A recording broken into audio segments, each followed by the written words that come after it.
The snow fell in thick, silent curtains across Chicago that January morning. The kind of snow that muffles the world, turning everything soft and dangerous at the same time. I was running late again. My coffee barely touched, my presentation for the morning meeting still not quite finished in my mind. That's when I saw her. A splash of red against the white. A small figure hunched on a bench at the Riverside bus stop. At first, I thought she was just another commuter waiting for the Route 47. But something made me look twice. Maybe it was the way she was sitting, too still, like a statue slowly being buried by snow. Maybe it was the fact that no adult was nearby. Or maybe it was something deeper, some instinct that screamed wrong before my brain could catch up.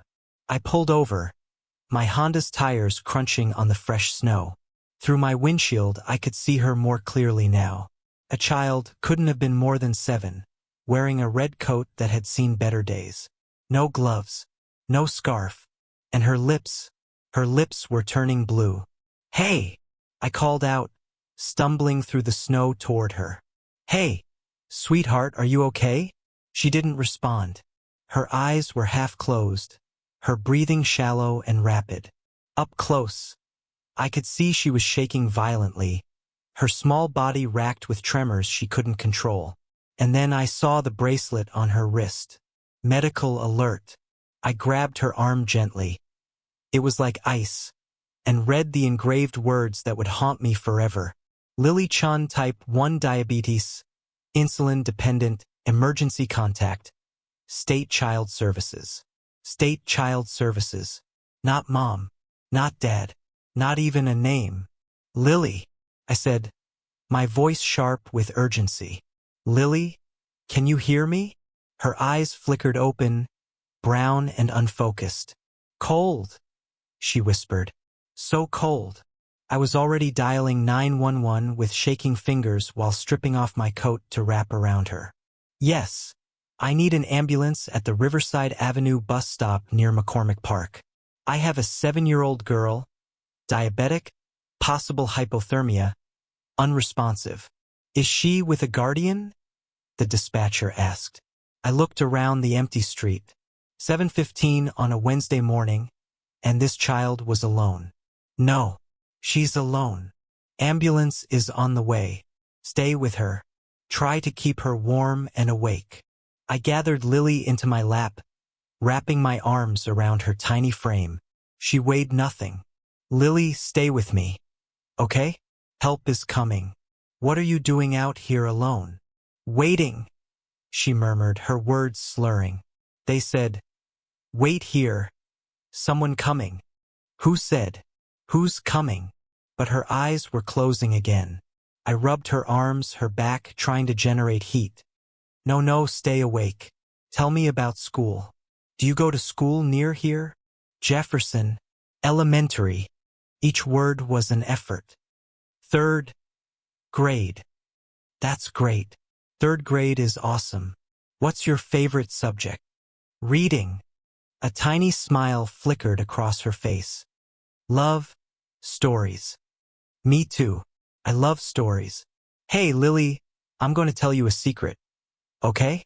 I write stories. For kids' books. You want to hear about the one I'm working on?" Her eyes opened a fraction. "Really? Really? It's about a girl who can talk to snow. And the snow tells her secrets about the world." I kept talking, making up nonsense. Anything to keep her conscious until the wail of sirens cut through the morning air.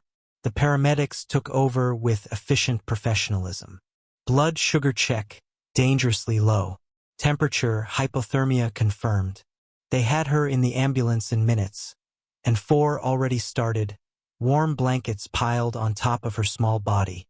"You coming with us?" one of the EMTs asked me. I don't even know her." "You're the only one she's got right now, unless you want her to ride alone." I climbed into the ambulance. At Northwestern Memorial, the emergency room was its usual organized chaos. But Lily's case drew immediate attention, not just because of her condition, but because of those 4 words on her bracelet, "Ward of the State." I sat in the waiting room, My untouched coffee from that morning somehow still in my hand, growing cold. My boss had called 3 times. I texted back, "Family emergency. We'll explain later." It wasn't exactly a lie. It wasn't exactly the truth either. "Mr. Harper?" A woman approached, late 30s, wearing a name tag that read social services. "I'm Monica Stevens. You're the one who found Lily." "Yes." "Is she?" "She's stable. Hypothermia, hypoglycemia, but stable. She's going to be okay. Thanks to you." Monica sat down beside me, exhaustion etched in every line of her face. "Do you mind if I ask you some questions?" "Of course. But first, what was she doing out there alone?" Monica's jaw tightened. "That's what I'm trying to figure out. Lily's been in the state system for 3 years. Her current placement is with the Riverside Group Home. They're supposed to have protocols." "Group home? Where are her parents?" "Mother died in childbirth, complications from undiagnosed diabetes, which Lily inherited. Father, unknown, left before Lily was born. She's been in care her entire life." The words hit me like a physical blow. 7 years old, and she'd never had a family. Not one day. "The group home claims they put her on the bus this morning as usual," Monica continued. "But clearly something went wrong. We're investigating. But in the meantime," she looked at me, "thank you for stopping. Most people don't." I thought about that. About the dozens of cars that must have passed by. About how I almost didn't stop either. "Can I see her?" Monica hesitated. "Normally, only family." "She doesn't have family. You just said that." Something in Monica's expression softened. "Room 3. Don't stay too long." Lily looked impossibly small in the hospital bed, surrounded by monitors and tubes. Her red coat hung on a chair, still damp from the snow. But she was awake, her brown eyes tracking me as I entered. "You're the story man," she said, her voice still weak but clearer than before. "That's me. How are you feeling?" "Warm." She pulled the blanket tighter around herself. "I'm always cold at the home. Not enough blankets for everyone. We have to share." The casual way she said it, like it was normal, made my chest ache. "Lily, what happened this morning? Why were you at the bus stop alone?" Her face shuddered. "I'm not supposed to say." "Sweetheart, you almost died. You need to tell someone." Tears welled in her eyes. "If I tell, they'll move me again. They always move me when there's trouble." "Move you where?" "Another home. Another city. I've been in 4 different places since I can remember. I don't want to move again. I finally have a friend at the group home, Mia. She's 6 like me. I don't want to leave her." I pulled a chair closer to her bed. "Lily, listen to me. The truth isn't going to get you in trouble. But someone needs to know what happened so it doesn't happen again." She studied my face for a long moment, then whispered, "I missed the bus. I woke up late because my sugar was low in the night, and no one checked on me. By the time I got dressed, the bus was gone. Mrs. Crawford, she runs the home. She got so mad. She said I did it on purpose to cause problems. She made me walk." "Walk? In the snow? How far?" "I don't know. A long time. But then I got tired, and my legs felt weird, and I needed to sit down. I thought I'd rest for a minute and then keep walking. But you couldn't get back up." She nodded, tears spilling over. "I tried. I really tried. But everything felt wrong.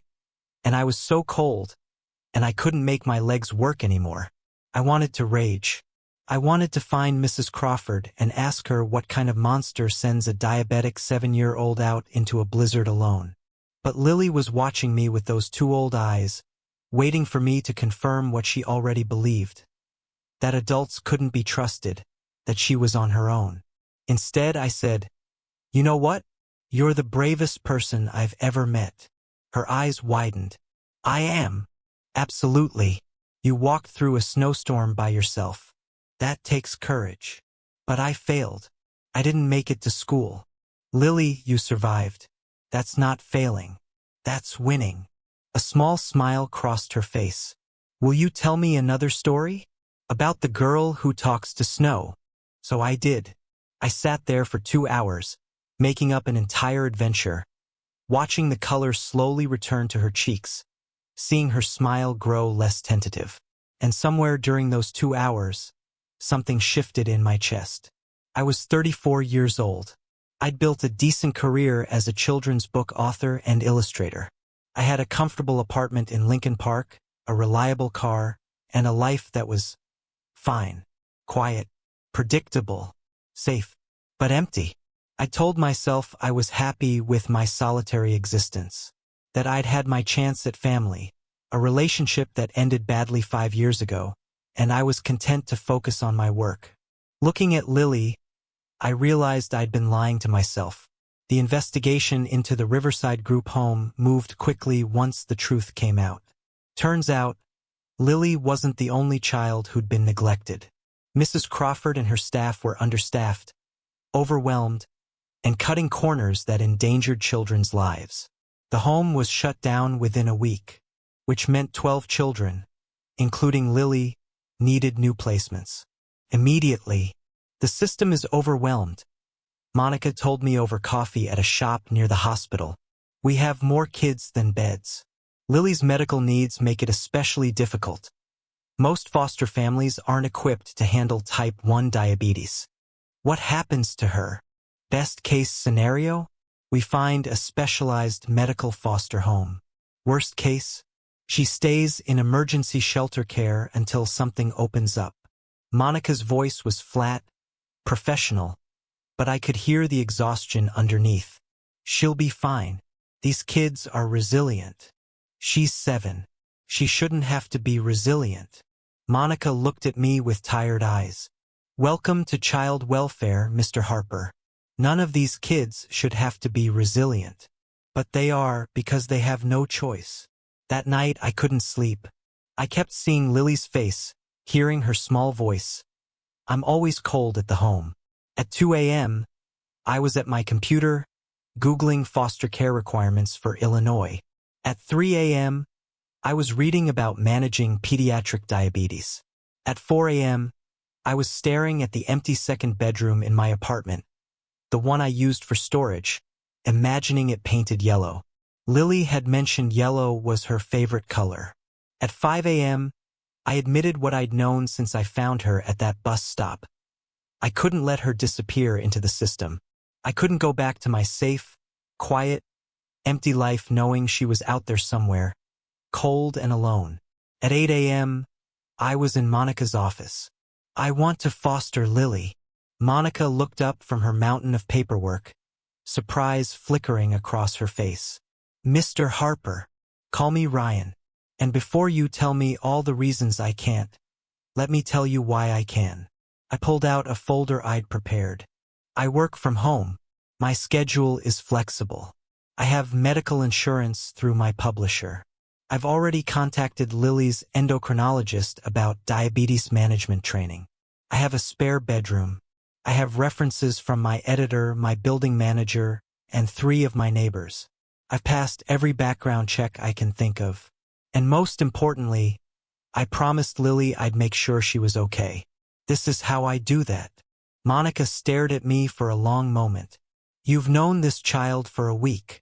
I've known her long enough to know she deserves better than what she's gotten. Don't you think so? This isn't about what I think, Ryan. This is about what's best for Lily. Foster care isn't a feel-good story. It's hard, complicated, and heartbreaking, especially with a child who has medical needs. I know. I've done my research. Research isn't the same as reality. She'll have doctor's appointments, blood sugar checks every few hours, potential emergencies. She has trauma from her 7 years in the system. She might not trust you. She might push you away. She might finally have someone who doesn't give up on her. I interrupted. Look, I know I'm not the typical foster parent. I'm single. I've never raised a child. And a week ago, I didn't even know she existed. But I'm here. I'm willing. And I'm not going anywhere. Monica studied me, then slowly pulled out a thick packet of forms. These are the foster care application documents. It's a process, Ryan. Home studies, training, interviews. It takes months. I'll start today. And there's no guarantee Lily will be placed with you. The state might find a family they consider more suitable. Then I'll appeal. I'll fight. Whatever it takes. Monica's expression softened slightly. You really mean this? Every word. She pushed the forms across her desk. All right, let's see if we can make this happen.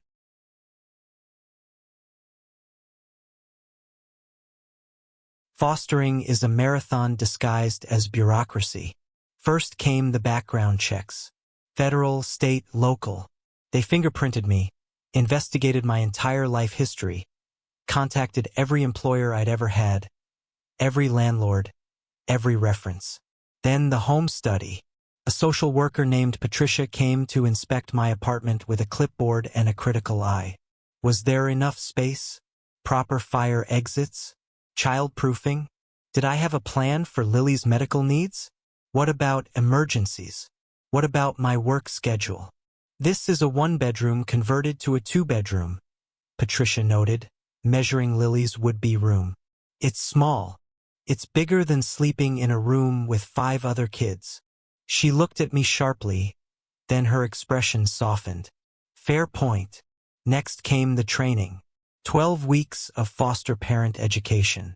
Classes on trauma-informed care, behavior management, the effects of neglect, working with social services. I met other prospective foster parents, some couples, some single like me. We learned about the system's failures, the children's resilience, the heartbreak of reunification attempts that went wrong. And through it all, I visited Lily. She'd been moved to a temporary foster home. A kind woman named Mrs. Martinez who had 4 other foster kids. Better than emergency shelter, but clearly not sustainable long-term. She's very quiet, Mrs. Martinez told me. Doesn't cause trouble, but doesn't really engage either. Except when you visit. Then she comes alive. It was true. The first few visits, Lily had been wary, sitting stiffly on the couch, answering my questions in monosyllables. But slowly, she warmed up. She started showing me her drawings, elaborate pictures of families doing normal things, having picnics, reading together, celebrating birthdays. Is that what you want? I asked gently, pointing to a drawing of a father and daughter baking cookies. It's just pretend, she said quickly. I know families like that aren't real. Not for kids like me. Why not for kids like you? She looked at me like I was being deliberately obtuse. Because I'm broken. I need too much. That's what Mrs. Crawford said. Lily. I waited until she met my eyes. You're not broken. You have diabetes. That's a medical condition, not a character flaw. And you don't need too much. You need exactly what you need. And anyone who says different is wrong. But all my medicine costs money. And I have to go to the doctor a lot. And sometimes I get sick even when I do everything right. That's a lot of trouble. You're worth it. She blinked. What? You're worth it. All the medicine, all the doctor's visits, all the trouble. You're worth every bit of it. Her eyes filled with tears. How do you know? You barely know me. I know enough. I know you're brave and kind and smart. I know you love stories and your favorite color is yellow, and you share your blanket with your friend Mia even when you're cold. I know that any family would be lucky to have you. And I'm hoping. I took a deep breath. I'm hoping you'll consider being part of mine. Lily went very still. What do you mean? I'm going through the process to become a foster parent. And if you're okay with it, if the state approves, I'd like you to come live with me. Forever. For as long as you want to stay. She launched herself at me, wrapping her skinny arms around my neck. Really? You really want me? Really? Even though I'm expensive and complicated and might get sick? Especially because of all that. Because you deserve someone who chooses you anyway. She cried then, Not the silent tears of someone who's learned not to make noise, but the loud, gulping sobs of a child who's finally safe enough to fall apart. I held her, rubbing circles on her back, making promises I intended to keep. "What if you change your mind?" she whispered against my shoulder. "I won't." "But what if?" "Lily, look at me." I pulled back so she could see my face. "I'm not perfect. I'm going to make mistakes. But I'm not going to change my mind about wanting you. That's not how this works." "How what works?" "Family." 3 months later, Lily moved into my apartment. 3 months of paperwork, home visits, training, and waiting. 3 months of weekly visits where we got to know each other better. 3 months of Lily slowly, cautiously believing this might actually happen. The day she arrived with her single duffel bag of belongings, she stood in the doorway of her new room. Painted yellow, decorated with bookshelves and a reading nook and a cork board for her drawings, and didn't move. "Is it okay?" I asked nervously. "If you don't like the color, we can repaint." "It's perfect," she whispered. "It's the most beautiful room I've ever seen. Wait until you see the closet." I might have gone a little overboard. Inside the closet were new clothes. Not secondhand, not hand-me-downs, but new. Jeans in her size, shirts in every color. A yellow dress she'd admired at a store during one of our visits. And on the top shelf, wrapped in tissue paper, a stuffed elephant. "His name is Peanut," I said as she unwrapped him carefully, reverently. "I thought you might want someone to keep you company." "I've never had a stuffed animal that was just mine," she said, clutching Peanut to her chest. "At the group home, we had to share everything. Nothing in this room is shared. It's all yours." She explored every corner, touching everything gently, like she was afraid it might disappear. When she found the bookshelf full of new books, a mix of classics and new releases, all selected based on her interests, she sank to the floor. "This is too much," she said, but she was smiling. "No one's ever." "You deserve this," I said firmly. "You deserve all of this and more." That first night was rough. Lily's blood sugar dropped around midnight, and I found her in the kitchen, shakily trying to open the juice box I'd shown her earlier. "I'm sorry," she said immediately. "I'm sorry for waking you up." "Lily, stop apologizing. This is what I'm here for. Let me help you." I tested her blood sugar, dangerously low, and got her the juice and crackers she needed. We sat at the kitchen table in the quiet dark, waiting for her levels to stabilize. "This happens a lot," she said quietly. "The low blood sugars at night." "I know. That's why I set an alarm to check on you." Her eyes widened. "You're going to wake up every night to check on me?" "That's the plan. At least until we figure out your patterns better." "But you'll be so tired." "Lily, I chose this. I chose you. Which means I chose all of it, the late nights, the doctor's appointments, the daily blood sugar checks. That's what family does." "I've never had family," she whispered. "Not really. How do I do this?" "Honestly, I don't know either. We'll figure it out together." 6 weeks in, we hit our first major crisis. Lily collapsed at school. One moment she was fine, the next she was unconscious on the playground. By the time I got to the hospital, she was awake but shaken. Her blood sugar stabilized, but the fear in her eyes gutting me. "I'm sorry," she said immediately when she saw me. "I'm sorry. I checked my sugar like you taught me. I had my snack. I did everything right." "Lily, stop. This isn't your fault." "But diabetes is unpredictable. You know that. Sometimes your body does things that don't make sense, and that's not your fault. What if you're mad? What if this is too much trouble?" And there it was. The fear that had been lurking beneath the surface since day one.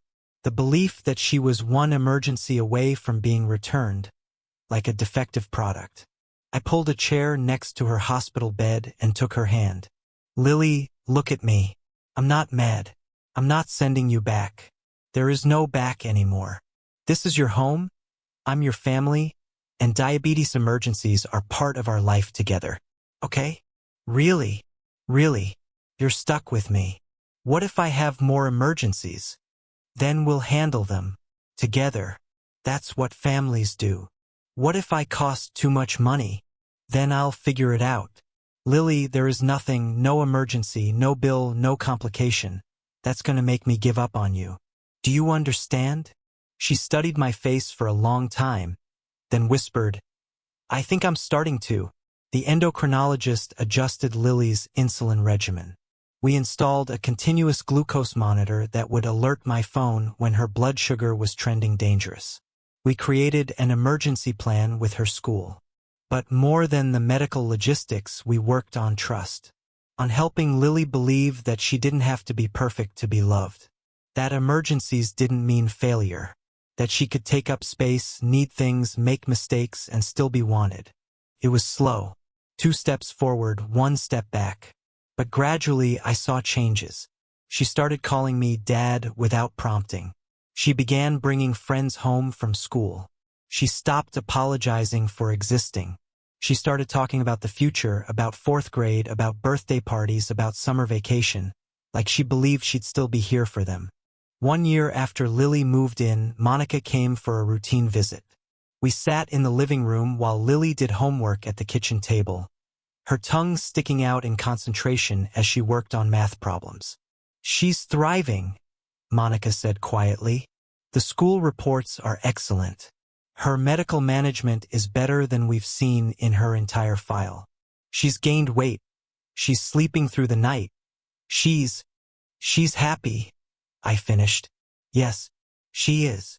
Monica smiled. Ryan, I have a question for you. Have you thought about adoption? My heart stuttered. Adoption? Lily's case is unique. No family searching for her, no reunification plan. She's been in your care for a year with 0 issues. Her social workers all recommend permanency. The question is, do you want that?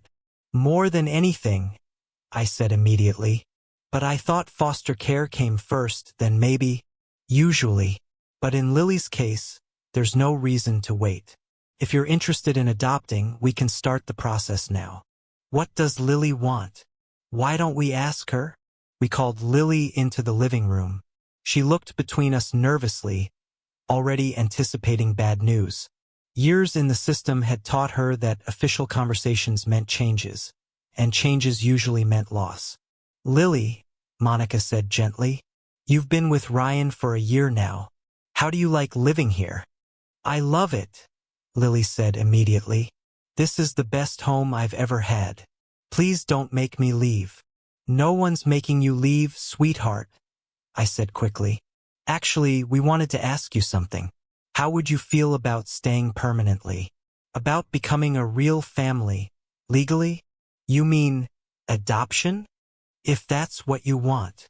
Lily looked at me with wide eyes. You want to adopt me? For real forever. For real forever. She burst into tears. Happy tears, I realized, as she threw herself into my arms. Yes, yes, yes, yes. I want that more than anything. The adoption process was shorter than fostering, but still involved mountains of paperwork. Court dates, more evaluations, more home studies. But finally, 6 months later, we stood in a courtroom before Judge Williams. This is a special case, the judge said, looking over the file. Lily Chun has been in the system her entire life. 12 different placements in 7 years. But this past year and a half with Mr. Harper has been, according to every report, transformative. She looked at Lily. Lily, do you understand what adoption means? It means Ryan will be my dad forever. Not foster dad, not temporary. Forever dad. That's right. And is that what you want? More than anything in the whole world. Mr. Harper, are you prepared to take full legal and financial responsibility for Lily? To be her parent through good times and bad, sickness and health, for the rest of your lives? I am, Your Honor. Then by the power vested in me by the state of Illinois, I hereby grant this adoption. Lily Chun is now legally Lily Harper. Congratulations to your family. The courtroom, filled with social workers who'd worked on Lily's case. Her teachers, our neighbors, people who'd watched this journey, erupted in applause. But I only had eyes for Lily, my daughter, finally, legally, permanently mine. Dad? She whispered, testing the word. Yes, sweetheart. Can I tell you something? Anything. That day you found me at the bus stop, I wasn't really waiting for anything. I was giving up. I thought I was going to die there. And honestly, I thought maybe that was okay. Because I was so tired of being alone. My heart shattered. Lily. But you stopped. You're the only person who ever stopped. And now I have you, and I have a home, and I have a future. You saved my life that day, Dad. But you keep saving it every single day. No, sweetheart. You saved mine. Lily is 10 now. 4th grade turned into 5th, and now she's starting middle school. She's grown 3 inches, started playing soccer, with careful monitoring, and developed an obsession with fantasy novels. Her diabetes is well managed. We have a routine that works for us: blood sugar checks, insulin administration, balancing activity and food. She wears her CGM proudly, educating her friends about diabetes, advocating for herself at school. But more than the medical management, Lily has blossomed. She has friends who come over for sleepovers. She has birthday parties with homemade cakes and too many presents. She has a bedroom filled with memories, photos from our vacation last summer, artwork from school, participation trophies from soccer. She has a family. Last week, I found her at the kitchen table working on an essay for school. The assignment was My Hero. Who are you writing about? I asked. You, she said simply. Lily, you don't have to. I want to. She showed me what she'd written. My hero is my dad. Not because he's perfect. He burns pancakes and can't do math homework past 5th grade level. But because 3 years ago he stopped when everyone else drove by. He saw a frozen girl at a bus stop and decided she was worth saving. But more than that, he decided she was worth keeping. A lot of people can be heroes for one day. They can stop, call 911, feel good about themselves. But my dad is a hero every day. When my blood sugar drops at 2 a.m. and he sets an alarm to check on me. When I'm scared to try something new and he encourages me to be brave.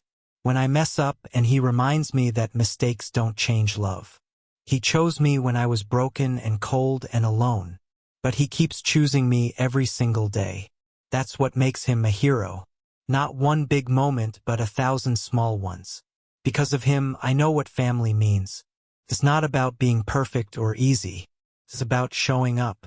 It's about staying. It's about looking at someone the world has forgotten and saying, I see you. I choose you. I'm not going anywhere. I couldn't finish reading through my tears. Is it okay? Lily asked anxiously. Will your teacher understand? She will, I managed. It's perfect. You're perfect. I'm really not, she said, but she was smiling. But I'm yours, and that's enough. More than enough, I agreed. You're everything. That night, after Lily was asleep, I stood in her doorway watching her breathe. Her CGM glowed softly in the dark, her stuffed elephant tucked under her arm, her walls covered with the life we'd built together.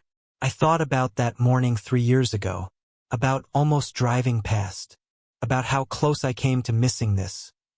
Missing her, missing us, missing the family I didn't know I needed. The girl at the bus stop wasn't waiting for a bus. She was waiting for someone to stop, someone to see her, someone to choose her.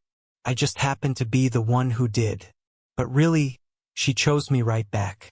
She chose to trust again after years of disappointment. She chose to believe in family after years of being failed by it.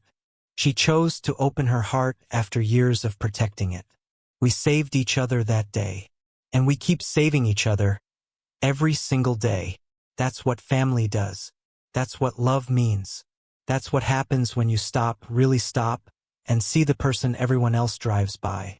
Sometimes they're a frozen 7-year-old at a bus stop. Sometimes they're the missing piece of your heart you didn't know you'd lost. Sometimes they're both. If the story touched you, remember, there are children waiting right now, waiting for someone to stop, waiting for someone to see them, waiting for someone to choose them. Maybe that someone is you.